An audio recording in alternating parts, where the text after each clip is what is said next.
For centuries, we lived in a universe that made sense. Our reality was a grand, unmoving theater, a rigid stage where the floor was space and the rhythm of the play was time.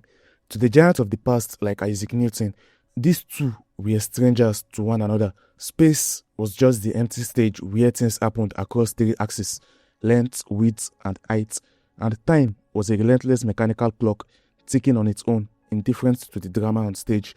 Whether you were sitting still or hurtling through the stage, that clock ticked the same for everyone.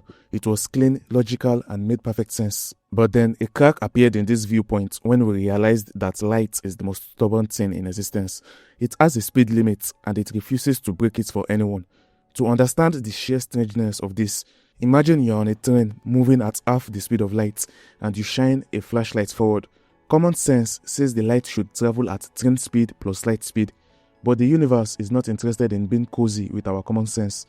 Whether you are standing still on the tracks or zooming along inside that train, you both measure that beam of light at the exact same unchanging speed. Understandably, this is somewhat confusing. If the speed of light is a fixed, unbreakable constant, then something else has to give way to make the mathematics work. And what gives way turns out to be something far more intimate than we expected: time itself. It is at this stage that Einstein's special relativity comes in, and its first great revelation is this: move fast enough and time begins to slow down for you, relative to anything and everyone not moving with you. Not as a trick of perception, but as a genuine feature of reality itself. This is called time dilation, and it has been tested and confirmed so many times, in so many ways, that it is no longer really up for debate. But special relativity doesn't stop there. It comes with a second consequence just as strange as the first. Objects in motion contract in the direction they are traveling. The faster you move, the shorter the path becomes. So space and time both bend and shift depending on how you move through the universe, all to protect the one thing that cannot change: the speed of light. In this new way of seeing reality, we must stop thinking of where and when as separate ideas. They are woven together into a single four-dimensional fabric called spacetime, or you can just call it the where-when. Now, if spacetime is the fabric of the universe, then we need a way to draw it, a map that doesn't just show us where things are, but where they were and where they will be. And we can visualize this using a deceptively simple grid known as the Minkowski diagram. Think of it this way: the horizontal axis is space, the vertical axis is time. The point where they cross, that single dot right at the center, is your here and now. Every object that has ever existed traces a path through this diagram as time moves forward. A perfectly vertical line is something sitting completely still in space, drifting forward through time and nothing else. The more that line tilts towards horizontal, the faster the object is moving through space. And at exactly 45 degrees, you hit the lines of light, the absolute speed limit of the universe, the border that nothing with mass can ever cross. These light lines carve your reality into regions. Everything inside your future light cone is possibility. It's every star you could ever visit, every conversation you could ever have, and every event you could ever hope to influence. On the other hand, everything inside your past light cone is history. Every signal, every memory, every course that reached across the void to make you who you are today.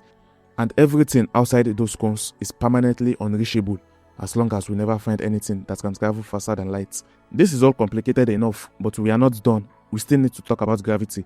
For centuries, gravity was imagined as an invisible pull, a mysterious force reaching out across space to drag objects towards one another. And for most everyday purposes, that picture works just fine. But general relativity, which takes everything special relativity built and extends it to acceleration and gravity, tells a different story entirely. According to this view, mass and energy do not simply exist within spacetime. They shape it and curve it, altering its geometry in ways that influence how everything else moves. Or in regular English, mass tells spacetime how to curve, and spacetime tells mass how to move. To visualize this, think about what a straight line actually means in a curved universe. When you walk in what feels like a perfectly straight line on the surface of the earth, you are actually curving, because the surface beneath you is curved. You are following the natural geometry of the terrain, not being pulled sideways by any force. Spacetime works the same way. The earth is not being yanked towards the sun by some invisible thread. The sun's enormous mass has curved the spacetime around it, and the earth is simply doing what any free object does, following the most natural straight path available to it. It's just that in curved spacetime, that path happens to loop. What we experience as gravity isn't a force at all, it's geometry.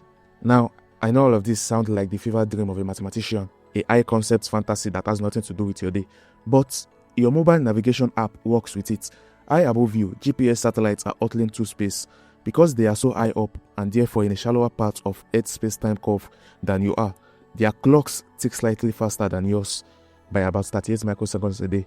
It sounds like nothing, but if we didn't account for the stretching of time and the curving of space, your phone's map would be off by 10 kilometers within a single day.